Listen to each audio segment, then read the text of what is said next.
Labda turudi kidogo nyuma, alivyoondoka Nabi, alivyokuja Gamondi, Yanga ilikuwa inacheza mpira kwa hatua. Alivyotoka Gamondi kuja Ramovic, ule mpira unakuwa tembea kwenye njia. Yaani wewe ufike kwenye kituo, mpira utaukuta. Kidogo ilikuwa na shida kidogo. Ikabadilika benchi la ufundi, kocha wa fitness akabadilika. Alivyotoka hapo akaingia Miludi alikuwa anacheza on position lakini ni speed. Sawa. Alivyotoka amekuja kocha Force anapenda mpira wa touch mwingi sana. Lakini sasa kutokana na kikosi bado kwake yeye ni kipya. Na anaangalia performance ya mchezo uliopita, anajaingiza na ya kwake. Hapa kidogo utakuwa na wakati mgumu.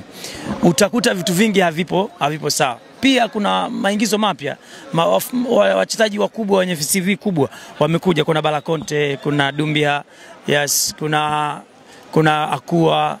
So hawa watu wote ni mafundi wazuri, ila sasa kutumia ufundi wao kuutoa kwenye ufundi, kuurudisha sasa kuswitch kwenye timu. Hapa lazima kutakuwa na progressing. Kuna hatua zinazoanza kufanyika. Lazima kuna hatua ya kwanza, timu iweze inaweza kutoka chini kuja juu.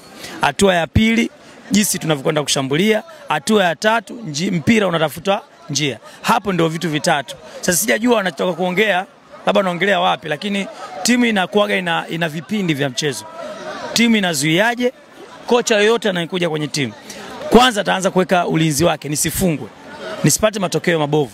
Baada ya hapo ataiswitch team, kuitoa mpira chini kuleta mpira juu katikati. Yaani namaanisha namba 6 namba 8 atawatengenezea ubunifu wa jinsi ya kutoa mpira hapa chini kuleta juu. Baada ya hapo kwenye namba 10, 9 na 11 na 7 anatengeneza sasa jinsi ya kupitisha mipira kuifikia namba 9.